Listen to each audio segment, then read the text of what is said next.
भारत ने बीते एक दशक में जैव अर्थव्यवस्था के क्षेत्र में जबरदस्त प्रगति की है। यह क्षेत्र वर्ष 2014 में 10 अरब डॉलर से बढ़कर 2024 में 165.7 अरब डॉलर तक पहुंच गया है, जो भारत के सकल घरेलू उत्पाद यानी कि जीडीपी में 4.25% का योगदान देता है।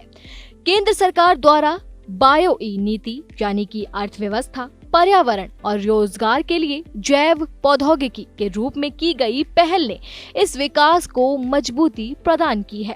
प्रधानमंत्री नरेंद्र मोदी के नेतृत्व में विज्ञान एवं प्रौद्योगिकी मंत्रालय ने जैव प्रौद्योगिकी को आत्मनिर्भर भारत के निर्माण की आधारशिला बना दिया है। जैव अर्थव्यवस्था के 4 प्रमुख स्तंभ: जैव औद्योगिकी 78.2 अरब डॉलर, जैव फार्मा 98.4 अरब डॉलर, जैव कृषि 13.5 अरब डॉलर और जैव सेवाएं 15.6 अरब डॉलर।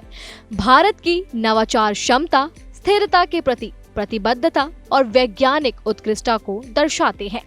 जैव औद्योगिकी क्षेत्र में जैव ईंधन, जैव प्लास्टिक और एंजाइम आधारित समाधान अपनाए जा रहे हैं, जबकि जैव फार्मा क्षेत्र कैंसर, इम्यूनोथेरेपी और जीन एडिटिंग जैसे क्षेत्रों में अग्रणी है।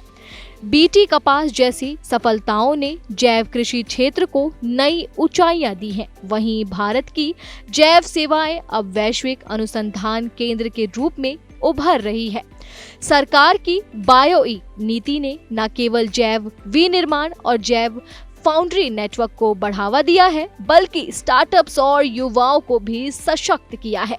बायो ई 3 चैलेंज के जरिए सरकार स्कूली छात्रों से लेकर शोधकर्ताओं तक को नवाचार के लिए प्रेरित कर रही है।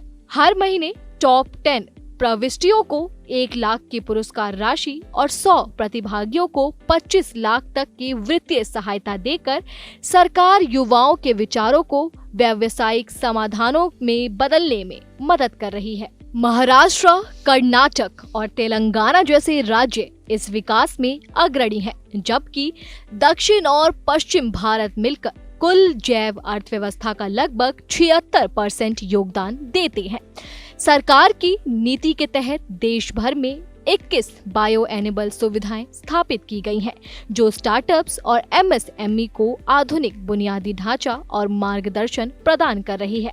इन सुविधाओं में स्मार्ट प्रोटीन, कार्बन कैप्चर, समुद्री जैव प्रौद्योगिकी और अगली पीढ़ी की जीन थेरेपी जैसे क्षेत्रों पर काम हो रहा है।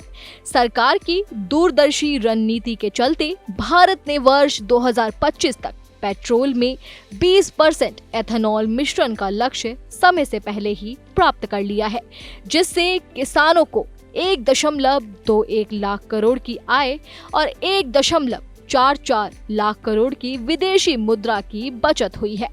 साथ ही भारत की वैक्सीन निर्माण क्षमता को वैश्विक स्तर पर मान्यता मिली है। 2024 में एसआईआई की हिस्सेदारी 24% तक पहुंच गई है। वहीं मेडटेक सेक्टर में एफडीआई बढ़कर $618 मिलियन हो गया है, जो सरकार द्वारा ईज ऑफ डूइंग बिजनेस और नवाचार को बढ़ावा देने की रणनीति की सफलता का प्रतीक है।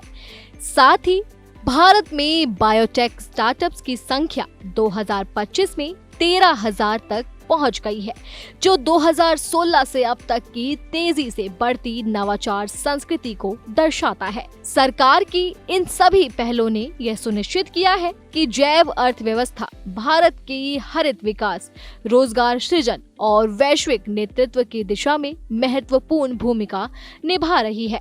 वर्ष 2030 तक 300 अरब डॉलर और 2050 तक $2.7 ट्रिलियन के लक्ष्य को देखते हुए भारत की जैव अर्थव्यवस्था वैश्विक महाशक्ति बनने की दिशा में सशक्त कदम बढ़ा चुकी है।